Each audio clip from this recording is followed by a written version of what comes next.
ఇప్పుడు ఈరోజు జరిగినటువంటి దాడి ఏది ఉందో దాడికి సంబంధించిన విషయంలో రెండు వర్గాలకు సంబంధించిన ప్రజలు విపరీతమైనటువంటి సోషల్ మీడియాలో ట్రోల్ చేస్తూ ఉన్నారు. నిన్న జరిగినటువంటి ఆ వ్యాఖ్యలు ఏవైతే వ్యాఖ్యల ఉద్దేశంగానే జరిగింది దాడి, దీన్ని ఆ జర్నలిస్టుల మీద దాడిగా చూడొద్దు అని చెప్పేసి బీఆర్ఎస్ నాయకులు కానీ జాగృతి నాయకులు కానీ మాట్లాడుతున్నారు. ఈ పరిస్థితుల్లో మీరు అంటే సీనియర్ జర్నలిస్టులు యూనియన్ నాయకులుగా మీరు ఏం చెప్పదలుచుకున్నారు? అంటే జర్నలిస్ట్ మీద దాడిగానే చూడాలా, లేదంటే కాంగ్రెస్ ఎమ్మెల్సీగా జరిగినటువంటి దాడిగా చూడన్నా? ఇది ఏ రకంగా అర్థం చేసుకోవచ్చు అంటారు? రెండు రకాలుగా. ఆయన చాలా కాలం నుంచి జర్నలిజంలో ఉన్నాడు. జర్నలిస్టుగా దాడి ఎందుకు చూడొద్దు? అంటే వాళ్ళు అగ్రకులాధిపత్యాలు మైకులు పట్టుకొని కెమెరాలు పట్టుకుంటేనే జర్నలిస్టులా? మిగతా బహుజనులు కెమెరాలు పట్టుకొని మైకులు పట్టుకుంటే జర్నలిస్టులు గారా? ఇది అన్యాయం. ఇది తోటి జర్నలిస్టులు అంతా కూడా, మేధావులంతా కూడా దీన్ని ఖండించాలి. జర్నలిస్ట్ అంతా కూడా, సీనియర్ జర్నలిస్టులు అంతా కూడా వాళ్ళ వ్యక్తుల మీద దాడులు జరిగినప్పుడు మొత్తం బట్టలు దించుకొని బయటకు వస్తారు. అది పద్ధతి కాదు. ఇప్పటికైనా ఆ పద్ధతి మార్చుకోవాలి. సీనియర్ జర్నలిస్టులు అంతా కూడా వాళ్ళు ముక్త కంఠంతో మల్లన్న ఆఫీస్ మీద దాడిని ఖండించాలి. ముఖ్యంగా ఇది ఎట్లా ఉండిందంటే, జియా కూడా మేకల మండిలో కూడా ఇంత ఉండదు. పొద్దుగల మీరు పోయి చూడండి, ఇలా సండే, ఎప్పుడన్నా సండే పోతే బాగా మేకలు దిగుతాయి ఆడ, రక్తం అంతకంటే ఎక్కువ ఉన్నది రక్తపాతం. అంటే ఇది మనుషులా లేకుంటే మృగాల ఇల్లు? తోటి జర్నలిస్టు మీద ఏదైనా ఉంటే నువ్వు మాట్లాడుకోవాలి. ఆయనకు వాక్ స్వాతంత్రం ఉంది కదా, ప్రజాస్వామ్యంలో ఎవరో ఏదైనా మాట్లాడవచ్చు. నీకేమన్నా అభ్యంతరకరం ఉంటే నువ్వు ఏదైనా కంప్లైంట్ చేయి, నువ్వు చర్చలు చేయి, సమాజం దృష్టికి తీసుకురా. అంతేగాని నువ్వు రౌడీగా ప్రవర్తిస్తా అంటే ఎట్లా? మీరు ఉన్నదే ఎంతమందికి? వీడికడ మంది లేరు. వీళ్ళు ఉన్నదంతా 2 కోట్ల మంది. అన్యాయం కదా. జర్నలిస్టుల పరంగా చూసుకున్నా కూడా వాళ్ళు ఉన్నది ఎంతమంది జర్నలిస్టులు? సోమరిగూడ ప్రెస్ క్లబ్ పోతే అందరు లెక్క తేలుతుంది మొత్తం. పిడికడ మంది లేరు ఇల్లు. అంటే వాళ్ళు పట్టుకుంటే మైకులు జర్నలిస్టులు, వాళ్ళు కెమెరాలు పట్టుకుంటే జర్నలిస్టులు, కానీ ఇతరులు పట్టుకుంటే మైకులు జర్నలిస్టులు గారు, ఇతరులు కెమెరాలు పట్టుకుంటే జర్నలిస్టులు గారా? ఇది అన్యాయం. ఇది సమాజం చూస్తుంది. వాళ్ళు ఏదో అనుకుంటున్నారు కానీ అది చాలా వరకు అది నడవదు. ఇప్పటివరకు నడిచింది. నేను చూసిన వరకు అయితే ఆంధ్రోళ్ళు కూడా ఇంత దోపిడీ చేయలేదా తెలంగాణని? కల్వకుంట్ల ఫ్యామిలీ చేసినంత, వెలమ జాతి చేసినంత దోపిడీ ఆంధ్రోళ్ళు కూడా చేయలేదు. అన్ని సంవత్సరాలు పాలన చేశారు కానీ వాళ్ళు కూడా చేయలేదు. వీళ్ళైతే అరాచకం. వీళ్ళకి తెలియక, ఎక్కడ పైసలు దాచుకున్న తెలియక మొత్తం ప్రపంచంలో ఉన్న దేశాలన్నింటిలో వీళ్ళు పెట్టి వచ్చారు పైసలు. అంటే పవర్ ఎవరున్నా వాళ్ళతోని సన్నిహితం పెంచుకొని వాళ్ళ మీద కేసులు లేకుండా చేసుకుంటున్నారు. అది కాని పని. అది భవిష్యత్తులో తప్పనిసరిగా బహుజనుల రాజ్యం అనేది ఒకటి వస్తుంది. తీన్మార్ మల్ల అనేవాడు ఒక వ్యక్తి కాదు, శక్తి. అది ఆ శక్తి కింద ఇవన్నీ కూడా బలాదూరు అయిపోతాయి. డెఫినెట్లీ వచ్చేది బీసీల రాజ్యమే, బహుజనుల రాజ్యమే. డెఫినెట్లీగా వాళ్లకు రోజులు దగ్గర పడ్డాయని చెప్పాలి. ఇది ఇంతకుముందు వరుసగా అంటే జరుగుతున్నాయి దాడులు. సేమ్ ఇలాగే ఎవరు ప్రశ్నించే వాళ్ళ మీద జరుగుతున్న దాడులుగానే చూడొచ్చా? మల్లన్న మీద దాడిని ప్రత్యేకంగా చూడాల్సినటువంటి అవసరం ఏమైనా ఉంటుంది అంటారా? ఇక్కడ రీసెంట్గా రెండో దాడి మీడియా పైన. మొట్టమొదటిగా మహాన్యూస్ పైన దాడి జరిగింది. ఆ తర్వాత వాంటెడ్లీ ఆంధ్రజ్యోతి ఎవరైతే రాధాకృష్ణ చేసిండు ఒక ఆర్టికల్, దాని చుట్టూ కూడా బీఆర్ఎస్ పార్టీ సంబంధించిన వాళ్ళు చాలా పెద్ద ఎత్తున మీడియా పైన దాడి చేస్తూ ఉన్నారు. ప్రస్తుతం తీన్మార్ మల్లన్న పైన దాడి ఏదైతే ఉందో, ఆయన ఏదో అనుచిత వ్యాఖ్యలు చేసిండని చెప్పేసి అంటూ ఉన్నారు. సో నేనేమంటున్నానంటే, వీళ్ళు భారత న్యాయ వ్యవస్థ మీద కావచ్చు, భారత రాజ్యాంగం మీద కావచ్చు, వీళ్ళకి నమ్మకం లేదు. అందుకే కేసీఆర్ గతంలో చెప్పిండు రాజ్యాంగాన్ని మార్చాలని చెప్పేసి అన్నాడు. ఎందుకంటే చట్టాల మీద, రాజ్యాంగం మీద గౌరవం లేని వాళ్ళే ఇలాంటి భౌతిక దాడులకు దిగుతారు. సో ఇది పరోక్షంగా అంబేద్కర్ పైన దాడి జరిగినట్టే. ఈరోజు తీన్మార్ మల్లన్న చేసినటువంటి కామెంట్స్ ఏవైతే ఉన్నాయో దానిపైన ఇప్పుడు దాడి చేసారు పొద్దున 11:30కి. తర్వాత ఇంతకుముందు పోయి మండలి చైర్మన్ కంప్లైంట్ చేశారు. ఎథిక్స్ కమిటీకి ఆయన వ్యాఖ్యల పట్ల ఖచ్చితంగా రూల్ 260 ఏదో ఉంది, దాని ప్రకారం ఆయన పైన చర్యలు తీసుకోని చెప్పేసి అన్నారు. అదే ప్రాసెస్ అంటే ఎప్పుడైతే సిస్టంలో ఉండి సిస్టంలో ప్రాసెస్ ప్రకారం చేయాలి. ఎందుకంటే గత 10 సంవత్సరాల్లో ఈ కల్వకుంట్ల కుటుంబం వాళ్ళ అధికారంలో ఉన్నప్పుడు ఈ రాజ్యాంగాన్ని కావచ్చు, రాజ్యాంగ శాసనాలకు విరుద్ధంగా పాలన చేసి తీన్మార్ మల్లన్న పైన కావచ్చు, రగన్న పైన కావచ్చు, నా పైన కావచ్చు, చాలామంది పైన అక్రమ కేసులు పెట్టి, చిత్రహింసలు పెట్టి, మాలాంటి వాళ్ళని చిత్రహింసలు పెట్టడానికే వాళ్ళు సపరేట్గా SOT అనేటువంటి ఒక పోలీస్ డిపార్ట్మెంట్, ఒక వింగ్ను తయారు చేసారు. వాళ్ళ పని ఏంది? టాస్క్ ఫోర్స్ ఉంది, కానీ టాస్క్ ఫోర్స్ ఉన్నప్పటికీ కూడా SOT అని తీసుకొచ్చారు. SOT యొక్క పని ఏంది అంటే, కేసీఆర్ పైన కానీ కల్వకుంట్ల కుటుంబం చేస్తున్నటువంటి అవినీతి అరాచకాలు ఏవైతే ఉన్నాయో వాటికి వాళ్ళ పైన మాట్లాడుతున్న వాళ్ళని పెడుతున్నారు. వాళ్ళని అక్రమంగా దొంగతనంగా కిడ్నాప్ చేసి తీసుకుపోయి చిత్రహింసలు పెట్టి వాళ్ళని ఇబ్బంది పాలు చేయాలని చెప్పేసి గతం చేశారు. సో వాళ్ళకి సిస్టమ్ తెలుసు. అంటే అధికారంలో ఉన్నప్పుడు అట్లా చేశారు, సిస్టమ్కి వ్యతిరేకంగా మీరు. ఇప్పుడు అధికారం కోల్పోయారు. సో ఇప్పుడు ఏం చేయాలి వీళ్ళకు ఇప్పుడు న్యాయ వ్యవస్థ పైన చట్టం ప్రకారం న్యాయం ప్రకారం పోవాలి అంటే టైం పడుతుంది. అంత టైం తీసుకోవద్దనే దాంట్లో భౌతిక దాడులకు తెగబడ్డరు. ఈరోజు వాస్తవంగా చెప్పాలంటే ఎమ్మెల్సీ కవితకు బీసీ ఉద్యమాలకు సంబంధం లేదు. అసలు గత 10 సంవత్సరాలు ఒక సీఎం కూతురిగా ఎంపీగా ఉన్నావు, ఎమ్మెల్సీగా ఉన్నావు కదా, ఏనాడైనా బీసీలకు జరిగినటువంటి అన్యాయం కేసీఆర్ 32% ఉన్న రిజర్వేషన్ 23% తగ్గించినప్పుడు ఆనాడు ఎప్పుడు కూడా మాట్లాడలేదే కవిత. ఇప్పుడు వాళ్ళ ఇంట్లో ఉన్నటువంటి ఆ జగడం ఏతుందో, ఇటు అన్నా చెల్లెల మధ్య జరుగుతున్నట్టు వాళ్ళ మధ్య అధికార పోరాటం అవుతుందో దానిలో భాగంగా ఈరోజు బీసీలను వాడుకోవాలని చూస్తున్నారు. ఏం రైట్ ఉంది బీసీలకు సంబంధించిన వాడుకోవడానికి? ఈరోజు బీసీలు కొత్తగా ఇప్పుడే మీరు ఉద్యమాలు చేస్తేనే బీసీలు తెరపైకి వస్తున్నారా? బీసీలు అవేర్నెస్ అవుతున్నారా? ఎప్పటి నుంచో జరుగుతూ ఉంది. ప్రతిసారి కూడా అంటే బీసీల అంశం ఏదైతే తెరపైకి వస్తుందో మరొక పోరాటం తీసుకురావడం వీళ్ళకు అంటే అగ్రవర్ణాలకు సంబంధించిన వాళ్ళు చాలా పెద్ద చేస్తున్నారు. మండల ఉద్యమం నుంచి మొదలు అంతకు ముందు నుంచి కూడా, మండల ఉద్యమానికి ముందు నుంచి కూడా ఎప్పుడైతే బీసీలు అవేర్నెస్ అవుతున్నారో దానికి కౌంటర్గా ఉద్యమాలు జరుగుతూ ఉన్నాయి.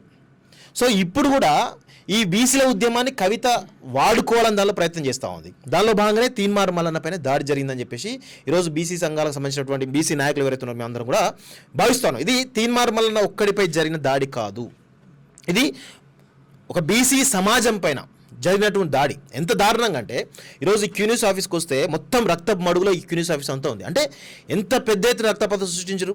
ఈరోజు బీసీల గురించి తీన్మార్ మల్లన్న ఒక పార్టీ పెడుతున్నాడు.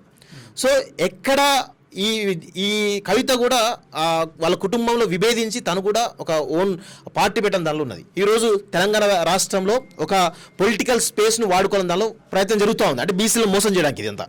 సో ఈ క్రమంలో తీన్మార్ మల్లన్న కూడా నిన్న సాయంత్రం జైరాబాద్లో పార్టీ అనౌన్స్ చేయడం జరిగింది. సో ఈ క్రమంలో బీసీలను రాజకీయంగా ఎదగకుండా ఉండడానికే కవిత ఈ యొక్క భౌతిక దాడులు చేసి బీసీ సమాజాన్ని భయపెట్టాలని దాంట్లో ఒక ప్రయత్నం చేసింది, సక్సెస్ అవుదాని దాంట్లో ఒక భ్రమంలో ఉంది. కానీ ఇది ఖచ్చితంగా మేము చెప్తున్నాం, ఇది మీరు ఇలాంటి దాడులు భౌతిక దాడులు గతంలో చాలా చూసినాం. 10 సంవత్సరాల్లో మీరు అధికారంలో ఉన్నప్పుడు ఎంత ఏ వ్యవస్థలో వాడుకొని ఎంత ఎలా చూసారు. ఆనాడే మేము భయపడలేదు, ఆనాడు ఎక్కడ కూడా మేము కనీసం వెనకడు వేయకుండా వీరోచితమైన పోరాటం చేసి ఎంతవరకైనా సరే ప్రాణాలకు తెగించిన పోరాటం మిమ్మల్ని గద్దెదించి తెలంగాణను కల్వకుంట్ల కాలకేయుల దాస్య శృంఖలాల నుంచి మేము స్వేచ్ఛా వాయువులు తీసుకోవడానికి ప్రయత్నం చేసినాం. సో దానిలో భాగంగానే ఇప్పుడు కూడా మీరు అధికారంలో లేరు, మీతో ఏం ఇలాంటి భౌతిక దాడులతో మేము భయపడేంత సినిమా లేదు ఇక్కడ. దయచేసి ఇలాంటి చిల్లర మల్లర పనులు మానుకోకపోతే, బీసీ సమాజం తిరగబడితే మీ అయ్యది కావచ్చు, మీ అన్నది కావచ్చు, మీ బావది కావచ్చు, లేకపోతే ఇంకెవరు ఉన్నారు కదా, మీ పూసలు వదిలిపోతాయి. మీ యొక్క రాజ్యం ఏదైతే ఉందో, మీ కల్వకుంట్ల రాజ్యం అనుకుంటున్నారో, లేకపోతే మీ కుటుంబం నియంత్రణ ఏదైతే అనుకుంటారో ఇవన్నీ కూడా కూలిపోతాయి అనే విషయంలో గుర్తుపెట్టుకోవాల్సిందిగా. ఇది హెచ్చరిక కాదు, వార్నింగ్ అనుకోండి, ఇంకేదని అనుకోండి. అంటే ఇప్పుడు తెలంగాణ రాష్ట్రంలో బీఆర్ఎస్ వరుస దాడులు చూస్తూ ఉంటే బీఆర్ఎస్ఏ ఇంకా అధికారంలో ఉందేమో అన్నట్టుగా దాడులు చేస్తూ ఉన్నారు. వాళ్ళను ప్రశ్నిస్తున్నటువంటి వాళ్ళ మీద అందరి మీద వరుస దాడులు జరుగుతూ ఉన్నాయి. అంటే జర్నలిస్టు సంఘాలుగా మీరు అంటే రాబోయే రోజుల్లో ఇట్లాంటి దాడులకు సంబంధించిన విషయంలో ఏం చెప్పదలుచున్నారు? రెండవది, ఈ వరుస దాడులు ఇలాగే కొనసాగితే మరి కాంగ్రెస్ ప్రభుత్వంలో అధికారంలో ఉంది కాబట్టి ఈ ప్రభుత్వం మరి తీసుకునేటువంటి చర్యలు ఎలా ఉండాలి? ముఖ్యంగా జర్నలిస్టులకు సంబంధించిన విషయంలో వ్యాఖ్యలు ఏమైనా ఉండేది అంటే వాటిని కోర్టుల ద్వారా వెళ్ళకుండా దాడుల ద్వారా తీర్చుకోవాలనే ప్రయత్నం చేస్తున్నటువంటి బీఆర్ఎస్ వాళ్ళని మీరు ఇచ్చేటువంటి వార్నింగ్ ఏంటి? సో నేను ఒకటే చెప్పదలుచుకున్న ఏంటంటే, దాడి ఎవరి మీద జరిగినా దాన్ని ఖండించాల్సిందే ప్రతి ఒక్కరు. ఇప్పుడు మల్లన్న పోయి ఇంకొకరి మీద దాడి చేసినా మేము ఖండిస్తాం. ఇప్పుడు మల్లన్న మీద దాడి జరిగింది, మొన్న ఆయన గిరీష్ దారమోని మీద దాడి జరిగింది, ఆ రోజు కూడా మేము ఖండించినాం. ఇప్పుడు మల్లన్న అట్లా అన్నాడు ఇట్లా అన్నాడు అని చాలామంది మాట్లాడుతున్నారు. కొంతమంది మాట్లాడాలా వద్దా అని సందిగ్ధంలో ఉన్నారు. ఎందుకు మాట్లాడకూడదు? ఇప్పుడు ఒక ఆఫీస్ అన్న తర్వాత ఒక వ్యవస్థ నడుస్తుంది. ఇక్కడ మీరు 100 మంది వచ్చి దాడి చేసి ఒక రక్తపాతం సృష్టిస్తే ఎవరికి ఇక్కడ డ్యామేజ్ జరిగేది? సో అది గుర్తుంచుకోవాల్సిన అవసరం ఉన్నది. సో ఖచ్చితంగా ఈ భౌతిక దాడులని ఖండించాల్సిందే ఎవరైనా సరే. ఇప్పుడు మల్లన్న అన్న దాంట్లో మీకు తప్పు అనిపిస్తే మీకు డెమోక్రటిక్గా ప్రజాస్వామ్యబద్ధంగా మీరు వెళ్ళి కంప్లైంట్ చేసుకోండి, మీరు మాట్లాడండి. అయినా ఈ తెలంగాణలో మీకు వచ్చిన బూతులు ఎవరికి వస్తాయి? కేంద్ర మంత్రిని పట్టుకొని కేసీఆర్ రండా అన్నాడు. దాని మీనింగ్ ఏందన్నది కవిత గారు విడమరిచి చెప్పాలి. తెలంగాణ ఉద్యమంలో దాని తర్వాత కూడా చాలా సందర్భాల్లో కేటీఆర్ లా దగ్గర నుంచి దిగలే చాలాసార్లు, అవి ఇంకా యూట్యూబ్లో ఉన్నాయి.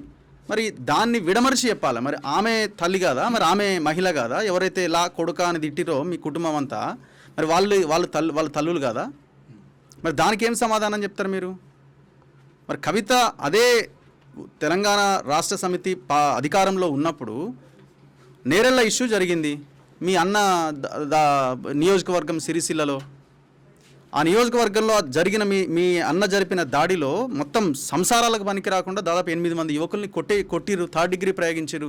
మరి ఆనాడు ఆ గాయపడ్డ తల్లులు కాదా?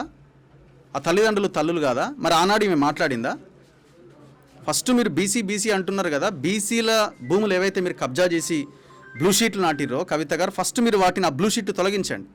మీ బినామీల పేర్లతో ఉన్న భూముల్ని ఈ సమాజానికి తెలంగాణకి అంకితం చేసి అప్పుడు బీసీ గురించి మాట్లాడండి. 100 కోట్ల 1000 కోట్ల ఆస్తులు సంపాదించి ఇవాళ ఉనికి కోసం ఇది ఒక అంశం దొరికిందని ఆ లైన్ పట్టుకొని ఇప్పుడు దాడికి ప్రయత్నం చేసేది. దాడి వల్ల ఏంది? ఈమె నేను ఇంకా ఉనికిలోకి వచ్చినా లేకపోతే ఇంకోటి చేసినా, ఫస్ట్ మీరు మీ కుటుంబం తేల్చుకోండి. ఫస్ట్ మీ కుటుంబం మీరు తేల్చుకున్న తర్వాత ఇతర వాళ్ళ గురించి మాట్లాడండి. ఇప్పుడు మీ మీద ఈ పదం వాడిండని అంటున్నారు కదా, మల్లన్న మాట్లాడి అంటున్నారు కదా, మరి మీ అన్నట్టుపాయ్ ఇంతవరకు ఎందుకు మాట్లాడకపోయా?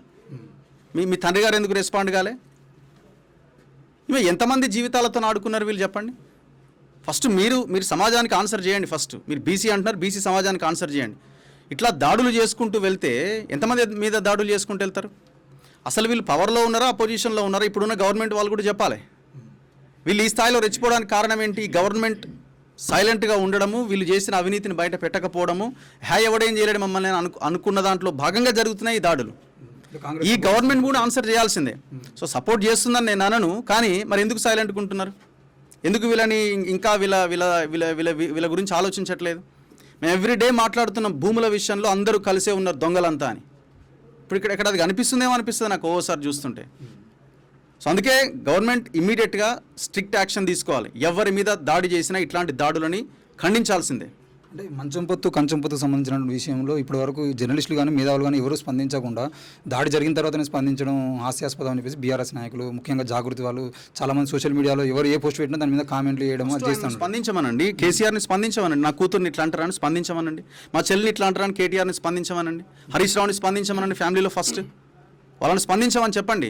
ఇప్పుడు ఆయన అంటున్నాడు నేను ఒక సామెతలాగా చెప్పిన నా ఇంటర్వ్యూ ఇప్పుడే జస్ట్ ఇంటర్వ్యూ చేయడం జరిగింది. నేను ఒక సామెత అది దానిలాగా నేను చెప్పిన ఆమెకి నాకు అసలు నేను ఏ రకంగా ఆమె గురించి మాట్లాడతాను అంటున్నారు. సరే మీకు అది ఇబ్బందిగా అనిపించుండొచ్చు, ఆమె మహిళ కాబట్టి మీకు ఇబ్బందిగా అనిపించుండొచ్చు.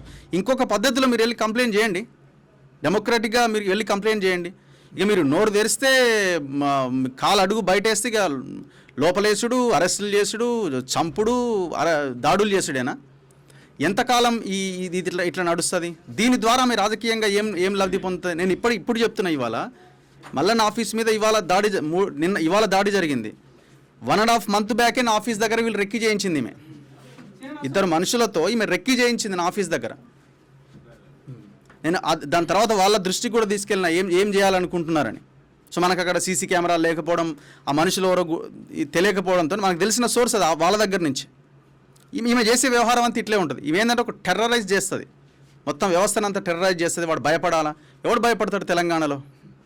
ఎవడు భయపడతాడు? అధికారంలో ఉన్నప్పుడే ఎవడు భయపడలే మీకు, ఎవడు భయపడతాడు? సో ఇదంతా కూడా పెద్ద డ్రామా కంపెనీ, ఇది పెద్ద డ్రామా కంపెనీ. సో ఫస్ట్ మీరు మీ ఫ్యామిలీలో తెలుసుకున్న తర్వాత జనంలోకి రండి. అప్పుడు మీరు బీసీలు అంటారా, ఎస్సీలు అంటారా, ఎస్టీలు అంటారా? మొత్తం వీళ్ళు కబ్జాలు చేసిన భూములన్నీ ఎస్సీ ఎస్టీ బీసీలవే. ఈమె సంపాదన అంతా ఇంత కాదు, 1000 కోట్ల రూపాయలు సంపాదించింది. పెద్ద ఎత్తున బ్లూ షీట్లు పెట్టి ఈమె కవిత అంటే ఈమె పర్యాయ పదాలు బౌన్సరు, బ్లూ షీటు, భూమి. ఫస్ట్ ఈమె ఫస్ట్ సమాధానం చెప్పిన తర్వాత యువతల గురించి మాట్లాడాలి. Thank you. అంటే ఈరోజు మల్లన్న ఆఫీస్ మీద జరిగినటువంటి దాడికి సంబంధించిన విషయంలో ఆ రక్తం అవన్నీ చూస్తూ ఉంటే అది కేవలం బెదిరించడం కోసం జరిగిన దాడిగా చూడాలి, అంటే హత్యా ప్రయత్నంగా ఏమన్నా చూడాల్సిన అవసరం ఉందనుకుంటారా? 100% హత్య చేయడానికే ప్రయత్నం చేసిండు వాళ్ళు. విషయం ఏంటంటే ఇప్పుడు ఆ టైంకి అక్కడ గన్మెన్లు ఉన్నారు కాబట్టి, తర్వాత మా వాళ్ళు కూడా కొంతమంది ఇక్కడ సిబ్బంది కానీ లేకపోతే టీం మెంబర్ల టీం ఉన్నారు కాబట్టి అసలు యాక్చువల్గా హత్య జరగకుండా ఆగినట్టుంది. లేకపోతే 100% టీం మెంబర్లను చంపేస్తే బీసీ ఉద్యమాన్ని ఆపొచ్చు అని చెప్పేసి వాళ్ళు భావిస్తున్నట్టుంది కల్వకుంట్ల కవిత. ఇప్పుడు కల్వకుంట్ల కవిత నిజంగా ఇక్కడ బీసీల పట్ల చిత్తశుద్ధి ఉంటే, లేకపోతే 42% రిజర్వేషన్ గురించి మాట్లాడుతుంది కదా, అంటే మాట్లాడే అర్హత లేదని చెప్పేసి మనం గతంలో చెప్పినాం. టీం మెంబర్లలో చాలాసార్లు కూడా మార్నింగ్ న్యూస్లో చెప్పిండు, నిన్న కూడా చెప్పిండు. అయితే ఆమెకు అది నచ్చుతలేదు. అంటే బీసీల గురించి నేను రైలు రోకో చేస్తా, బీసీల గురించి నేను ధర్నా చేస్తా, బీసీల గురించి ఢిల్లీ పోతా అని అంటుంది. అరే అనే అర్హత లేదమ్మా నీకు. ఎందుకనంటే నువ్వు గతంలో 5 సంవత్సరాలు ఎంపీగా ఉన్నావు, తర్వాత ఎమ్మెల్సీగా ఇప్పుడు కొనసాగుతున్నావు. 10 ఏళ్ళు మీ నాయన అధికారంలో ఉన్నాడు, ఎవరు ముఖ్యమంత్రిగా ఉన్నాడు, నువ్వు కూడా అధికార పార్టీలో భాగస్వామిగా ఉన్నావు. ఉన్నప్పుడు మాట్లాడని అంటే అప్పుడు 33% ఏది బీసీలకు రిజర్వేషన్ స్థానిక సంస్థల్లో ఉంటే దాన్ని 23% కుదిస్తే కనీసం ఒక ప్రెస్ మీట్ కానీ, ఒక ప్రకటన కానీ, ఒక మాట కానీ మాట్లాడినటువంటి కల్వకుంట్ల కవిత ఇయ్యాల గురించి బీసీల గురించి మాట్లాడితే ఎవరు నమ్ముతారు అని చెప్పేసి మనం మాట్లాడిన మాట వాస్తవం. అది వాస్తవమే. ఒకవేళ ఆమె దానికి మన చర్చకు రెడీగా ఉంటే రెడీగా మాట్లాడవచ్చు. కానీ అట్లా కాకుండా ఆమె ఏమనుకుంటుందంటే అసలు యాక్చువల్గా ఒక భయోత్పాతాన్ని సృష్టించాలి, అంటే హత్యలు చేయాలి. ఒక ఇద్దరు ముగ్గురిని ఒకవేళ చంపేస్తే మొత్తం బీసీ ఉద్యమం మొత్తం కూడా అణిగిపోతుంది, అణచివేయచ్చు. తర్వాత మొత్తం కూడా ఆమె పార్టీ పెట్టాలనుకుంటుందట. అని నేను పార్టీ పెట్టాలనుకుంటున్నా కాబట్టి ఇక్కడ బీసీ పార్టీ అనేటువంటిది వస్తే కూడా నష్టం జరుగుతుంది అనుకుందో, మరి ఏమనుకుందో తెలియదు. ఎందుకంటే ఆమె మనసులో మాట మేము ఎట్లా చెప్తాం. కానీ మొత్తం మీద ఒక భయోత్పాతాన్ని సృష్టించాలనేటువంటి ఒక దృక్పథం మాత్రం కనిపిస్తుంది. ఎట్లా కనిపిస్తుంది అంటే వాళ్ళు ఒక వాట్సాప్ చాటు 2 వాట్సాప్ గ్రూపులు క్రియేట్ చేసిండ్రు. క్రియేట్ చేసి ఇప్పుడు ఎందుకంటే ఇద్దరు దొరికిరు కదా, ఆ దొరికిన వాళ్ళ దగ్గర అవి వాట్సాప్ చాట్లు ఉన్నాయి. ఆ వాట్సాప్ చాట్లల్లో ఈ కల్వకుంట్ల కవిత బ్యాచ్ అంతా మొత్తం టోటల్గా అందులో బ్యాచ్ ఉన్నది. వీడికి వచ్చిన వాళ్ళందరిపైన కేసులు పెట్టాలి. అయితే అలా తీర్మానాలను చంపేయాలి, మొత్తం భయోత్పాతాన్ని సృష్టించాలి, క్యూ న్యూస్ పైన పూర్తిగా మొత్తం ధ్వంసం చేసేసేయాలి, మొత్తం ఇక ఎవ్వడు కూడా మాట్లాడొద్దు, మనం అంటే ఒక గజ్జును వణుకాలి. ఇగో ఇటువంటి పరిస్థితిలో ఉన్నారంట. అంటే ఇది ప్రజాస్వామ్యంలో ఉన్నాం మనం. పాత రాతి యుగంలో కొత్త రాతి యుగంలో లేం మనుషులం. కాబట్టి ఆమె అనుకుంటుంది, భ్రమపడుతుంది, అంటే పైసలు ఉంటే ఏమైనా జరుగుతుందని చెప్పేసి అనుకుంటుంది. అయితే ఒకసారి కేసీఆర్ కూడా అంటాడు, నిజంగా ఒకవేళ డబ్బులు తర్వాత అధికారం మాత్రమే పనిచేస్తూ అనుకుంటే అధికారంలో ఉన్నాడు ఎప్పుడు కూడా దిగిపోడు, ఎప్పుడు కూడా ఆడే కొనసాగుతాడు. ఎందుకంటే నా దగ్గర పైసలు ఉంటాయి, తర్వాత అధికారం ఉంటుంది, ఈ 2 ఉంటాయి కాబట్టి ఆడెప్పుడు దిగిపోడు అని చెప్తాడు. అంటే ఈమెమనుకుంటుందంటే పైసలు ఉంటే ఏమైనా చేయొచ్చు, కిరాయి గుండాలను పెట్టుకొని బెదిరించవచ్చు, చంపేయచ్చు. చంపేస్తే నేను ఇక ఈ మొన్నటిదాకా వడ్డానన్నారు ఆమెని, ఏమన్నా అన్నారు, లిక్కరో బిక్కరో అదన్నారు. ఇప్పుడు ఇది అంటే ఎవరినైనా చంపేస్తుంది ఆమె, అంటే గజ్జును వణుకాలే, భయపడాలని చెప్పేసి అనుకుంటుందేమో తెలియదు. నిజంగా ఒకవేళ అంటే నీ గురించి మాట్లాడేటువంటి మాటలు ఏమైనా ఒకవేళ ఉంటే నాకు తెలిసి అయితే యాక్చువల్గా ఆయన సామెతలాగా చెప్పి అని చెప్పేసి అంటున్నారు. అయితే నిజంగా ఒకవేళ అట్లా అనిపిస్తే నువ్వు ఉన్నది ఎమ్మెల్సీ పదవిలో ఉన్నావు, తర్వాత ఆయన కూడా ఎమ్మెల్సీగానే ఉన్నాడు, మీ ఇద్దరు కూడా మండలిలో ఇద్దరు కూడా సభ్యులే, ఇద్దరు ఒకటే క్లాస్మేట్స్ అన్నట్టు ఇప్పుడు అంటే దాంట్లో ఎమ్మెల్సీలుగా ఉన్నారు. మరి ఉన్నప్పుడు నువ్వు మాట్లాడవచ్చు, లేకపోతే అటేటో మాట్లాడతావని చెప్పేసి సోషల్ మీడియాలో నువ్వు అడగొచ్చు, లేకపోతే మీడియాలో వచ్చి మీడియా సమావేశం పెట్టి మాట్లాడవచ్చు. అది కూడా చేయకుంటే నాకు ఇది ఎంత ఇష్టం లేదనుకుంటే న్యాయస్థానాలు ఉన్నాయి, న్యాయస్థానాలకు వెళ్ళేసి నువ్వు కేసు వేయచ్చు, అంటే ఎట్లా మాట్లాడతావని చెప్పేసి. ఇవన్నీ కూడా చేయకుండా ఇవన్నీ పక్కకు పెట్టేసి కొంతమందిని గుండాలను పంపిస్తాం, వాళ్ళకి పైసలు ఇస్తాం. ఎందుకంటే పైసలు బాగా సంపాదించినావు కదా, నువ్వు సంపాదించినాం కాబట్టి పైసలు ఇచ్చేసి గుండాలను పంపిస్తాం, మేము తింపేస్తాం అంటే నిజంగా ఒకవేళ చంపేయాలి ఇటువంటివి మేము కూడా వేయాలనుకుంటే ఇప్పుడు ఇదో దొరికిరు ఆడ. ఎందుకంటే మొత్తం కూడా అది గన్మెన్ల గన్ను తీసుకొని తీర్మానాలను కాల్చడానికి ప్రయత్నం చేస్తే ఆ గన్మెన్ మళ్ళీ గన్ను రాక్కొని గాల్లో కాల్పులు జరిపారు 6 రౌండ్లు. అట్లా కాల్పులు జరపాల్సి వచ్చింది. మొత్తం కూడా రక్తపాతం. మా వాళ్ళు ఇప్పుడు ఎక్కడెక్కడ ఉన్నారో చూడాలి ఇంకా ఇప్పుడు, ఎందుకంటే వాళ్ళు ఏ హాస్పిటల్ ఉన్నారో ఏం కథనో తెలియదు. ఇప్పుడు అక్కడ గాంధీ హాస్పిటల్లో కొంతమంది జాయిన్ అయ్యారు అంటున్నారు, ఎవరెవరు జాయిన్ అయ్యారు వాళ్ళందరి గురించి ఇప్పుడు వారది, ఎందుకంటే ఇప్పటిదాకా అంతా కూడా అంతా నడిచింది కదా. కాబట్టి నేను ఏమంటున్నా, ఒక భయోత్పాతాన్ని సృష్టించి తర్వాత ఒక హత్యా రాజకీయాలు చేయడం ద్వారా అడ్డుకోవచ్చు అనుకుంటే ఆమె భ్రమ మాత్రమే. ఎందుకంటే తెలంగాణ సమాజం ఎప్పుడో మేలుకున్నది, అందులో బీసీ సమాజం పూర్తిగా క్లియర్గా వాళ్ళు ఉన్నారు. ఎందుకంటే మా వాటా మాకు కావాలి, మేము ఎంత ఉన్నామో మాకు అంత కావాలని చెప్పేసి తెలంగాణలో ఉన్నటువంటి బీసీలు అందరూ కూడా అనుకుంటా ఉన్నారు. అంటే అనుకుంటున్నటువంటి పరిస్థితుల్లో మేము మొత్తం బీసీలను అణచేస్తాం, ఒకవేళ పార్టీ పెడదామని చెప్పేసి 99% పార్టీ పనులు పూర్తయినాయి, ఇంకొక శాతమే మిగిలి ఉంది. ఇక జస్ట్ ఇంకా కొన్ని రోజులైతే త్వరలో ఈ ప్రకటించేటువంటి అవకాశం ఉంది అని చెప్పేసి ఆయన ఇవాళ తీర్మానాలను ప్రకటన చేసిండు. ఈ నేపథ్యంలో మొత్తం కూడా నేను పార్టీ పెడతాను అనుకుంటే వీళ్ళు పార్టీ పెట్టుడేంది, ఈ కథ ఏందని చెప్పేసి అనుకుందో మరి ఏమనుకుందో తెలియదు. తర్వాత ఇంకోటి ఏంటంటే ఎవరైనా నా గురించి మాట్లాడితే ఇక మొత్తం గజ్జును వణుకాలే, చంపేస్తుందిరా అనేటువంటి ఒక భయం క్రియేట్ చేయాలని చెప్పేసి అనుకుంటుందేమో. గతంలో ఎవరు హిట్లర్ లాంటి వాళ్ళే, మొత్తం కూడా ప్రపంచానికి గడగడలాంచినటువంటి హిట్లర్ లాంటి వాళ్ళే ఆత్మహత్య చేసుకుని చచ్చిపోయినరు. నువ్వెంత, నీ కథ ఎంత? కాబట్టి భయం ద్వారా భయోత్పాతాన్ని సృష్టించడం ద్వారా లేకపోతే చంపేయడం ద్వారా నువ్వు చేయాలనుకుంటే మాత్రం అది మూర్ఖత్వం అవుతుంది. కాబట్టి వెంటనే కల్వకుంట్ల కవితని వెంటనే అరెస్ట్ చేసి లోపల పడేయాలి. తర్వాత ఇప్పుడు ఎవరైతే గూండాలు ఉన్నారో, ఎవరైతే ఆ కిరాయి మనుషులు ఉన్నారో వాళ్ళందరూ కూడా అరెస్ట్ చేసేసి లోపలేసేసి ప్రజాస్వామ్యాన్ని రక్షించాల్సినటువంటి బాధ్యత అందరిపైన ఉన్నది. దీనికి జర్నలిస్టులు అందరూ కూడా సహకరించాలి. ఎందుకంటే మేము ఇద్దరం కూడా వెల్ ట్రైన్డ్ జర్నలిస్టులం మేము. ఇప్పుడు ఎందుకంటే చాలామంది ఇప్పుడు అనుకుంటుంటారు అసలు యాక్చువల్గా యూట్యూబర్లు అంటే యూట్యూబ్లో జర్నలిస్టులు కాదు అని చెప్పేసి. వెల్ ట్రైన్ జర్నలిస్ట్ నేను. ఈనాడులో నాది ఈటీవీలో ప్రస్థానం ప్రారంభమైంది ఈనాడు జర్నలిస్ట్ స్కూల్ నుంచి. తర్వాత మల్లన్న కూడా ఆయన ఎంసీజీ కంప్లీట్ అయిపోయింది. తర్వాత ఆయన జర్నలిజంలో ప్రొఫెషనల్ ఆయన. అట్లా రకరకాలుగా చాలా ఛానల్లో పనిచేసిండు ఆయన. అయితే ఇటువంటి జర్నలిస్టుల పైన దాడి జరగడాన్ని 100% జర్నలిస్టు సమాజం అంతా కూడా ఖండించాలి. తర్వాత ప్రజాస్వామ్యవాదులు అందరూ కూడా. ఎందుకంటే మనం ఇప్పుడు పాత రాతి యుగంలో కొత్త రాతి యుగంలో లేము. ఇప్పుడు ఉన్నది ప్రజాస్వామ్య ప్రభుత్వం నడుస్తున్నటువంటి భారతదేశంలో ఉన్నాం. భారతదేశంలో ఇటువంటి ఒక ప్రజాప్రతినిధి పైన చట్టసభలో ఉన్న ఒక వ్యక్తి పైన ఈజీగా దాడులు చేయగలుగుతున్నాము అంటే మనం ఎక్కడికి వెళ్తాం అన్నట్టు. కాబట్టి 100% ప్రజాస్వామ్యవాదులు అందరూ కూడా ఖండించాలి. తర్వాత అన్ని పార్టీలు కూడా మొన్న నిజంగా కూడా స్పందించడం మంచి పరిణామం అది. కాంగ్రెస్ పార్టీ కూడా మంచిగా స్పందించింది, అన్ని పార్టీలు కూడా స్పందించినాయి ఇక్కడ మహానుష్ పైన దాడి జరిగినప్పుడు. కాబట్టి ఇప్పుడు కూడా అన్ని పార్టీలు కూడా స్పందించాలి. ఎందుకంటే ఇటువంటి దాడులను మనం ప్రోత్సహిస్తే ప్రజాస్వామ్యానికి తర్వాత ప్రజాస్వామ్యం మీద నమ్మకం పోతుంది. కాబట్టి వీటన్నిటిని కూడా ఖండించాల్సిన అవసరం ఉన్నది. కాబట్టి కల్వకుంట్ల కవితని వెంటనే తీసుకుపోయి లోపలేసేసేయాలి. లోపలేసిన తర్వాత దర్యాప్తు జరిగి, ఎందుకంటే ఆ వాట్సాప్ చాట్లు, కథా కార్ఖానా, తర్వాత వచ్చినటువంటి కార్లు, ఆ వచ్చినటువంటి మనుషులు, ఇవన్నీ కూడా కొన్ని విజువల్స్ ఉంటే ఆ ఫస్టే హార్డ్ డిస్క్లు కూడా ఎత్తుకొని పోయారు. దానికి సంబంధించిన ఫోటోలు కూడా ఉన్నాయి మన దగ్గర. అయితే ఇవన్నీ కూడా ఒక ప్లాన్ ప్రకారము హత్య చేయడానికే వాళ్ళు వచ్చిండ్రు. కాబట్టి ఎందుకంటే ఒక పద్ధతి ప్లాన్ ప్రకారం చేసినప్పుడు 100% 307 పెట్టచ్చు. 307 పెట్టేసి అంటే పాత చట్టాల ప్రకారం 307 పెట్టేసి ఆమె లోపలేయాల్సిన అవసరం ఉన్నది. ప్రజాస్వామ్యాన్ని రక్షించుకోవాల్సిన బాధ్యత అందరిపైన ఉన్నది. తర్వాత బీసీ వాదులందరూ కూడా, బీసీ సంఘాలన్నీ కూడా దీనిపైన స్పందించాలి. ఎందుకంటే బీసీల కోసం మాట్లాడుతున్నందుకే తీర్మానాలపైన దాడులు జరుగుతూ ఉన్నాయి. కాబట్టి బీసీ సమాజం అంతా కూడా మేల్కొన్నది ఆల్రెడీ. నిజంగా కూడా చైతన్యమైనరు. ఈ చైతన్యమైన దాన్ని తట్టుకోలేకనే ఈ దాడులు జరుగుతూ ఉంది. కాబట్టి 100% అందరూ కూడా దీనిపైన ఖండించాలి. తర్వాత ఆమెని తీసుకొని లోపలేయాల్సిన అవసరం 100% ఉంది. Okay, thank you.